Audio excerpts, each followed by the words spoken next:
পাকিস্তানে সংখ্যালঘু হিন্দু সম্প্রদায়ের উপর একের পর এক বর্বরোচিত হামলার বিরুদ্ধে প্রতিবাদ জানিয়ে রাজধানী আগরতলায় এক বিশাল বিক্ষোভ প্রতিবাদ মিছিলের আয়োজন করল রাষ্ট্রীয় সনাতনী সেবা সংঘ। রবিবার এই মিছিলটি আগরতলার রবীন্দ্র ভবন থেকে শুরু হয়ে শহরে বিভিন্ন পথ পরিক্রমা করে। মিছিলের উদ্দেশ্য ছিল পাকিস্তানে দীর্ঘদিন ধরে চলতে থাকা হিন্দুদের উপর নির্যাতন, ধর্মান্তরের চেষ্টা এবং নারী ও শিশুদের উপর শারীরিক ও মানসিক নিপীড়নের বিরুদ্ধে গণসচেতনতা তৈরি করা।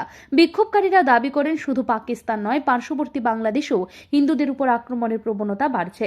রাজনৈতিক অস্থিরতার সুযোগ নিয়ে বাংলাদেশে হিন্দু সম্প্রদায়ের মানুষদের উপর হামলা চালানো হচ্ছে, আইনি জটিলতায় ফেলে হেনস্থা করা হচ্ছে। সম্প্রতি ইসকনে চৈতন্য প্রভুকে বাংলাদেশে পুলিশ আটক করেছিল, কারণ তিনি হিন্দুদের অধিকার নিয়ে সরব হয়েছিলেন। মিছিলে পা মেলান রাজ্যের বিভিন্ন মন্দিরের পণ্ডিত, সনাতন ধর্মাবলম্বী ব্যক্তিবর্গ, সমাজকর্মী, অন্যান্য ধর্মাবলম্বী শুভবুদ্ধি সম্পন্ন নাগরিকরাও। এই সংহতি মিছিলের মাধ্যমে সবার মধ্যে একটি ঐক্যবদ্ধ বার্তা পৌঁছে যায়, অত্যাচারের বিরুদ্ধে আমরা একতাবদ্ধ। এই মিছিলে অংশগ্রহণকারীদের বক্তব্য হলো, হিন্দুদের উপর হওয়া এই পৈশাচিক হামলা এখনই বন্ধ হওয়া দরকার। আন্তর্জাতিক মহলের হস্তক্ষেপ ছাড়া এই পরিস্থিতি উন্নতি হবে না।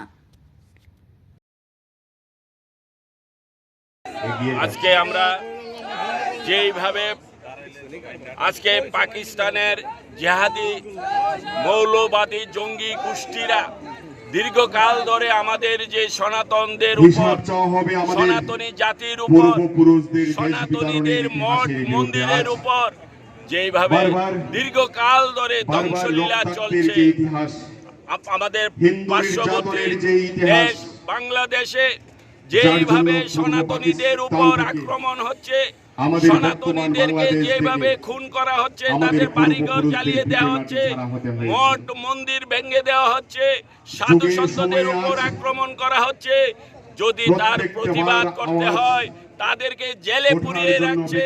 তারই প্রতিবাদে আজকে আমাদের সনাতনী ধর্মকে রক্ষা করার জন্য আজ আমরা সনাতনীরা রাস্তায় নেমেছি, আমরা আমাদের প্রতিবাদ নেমেছি।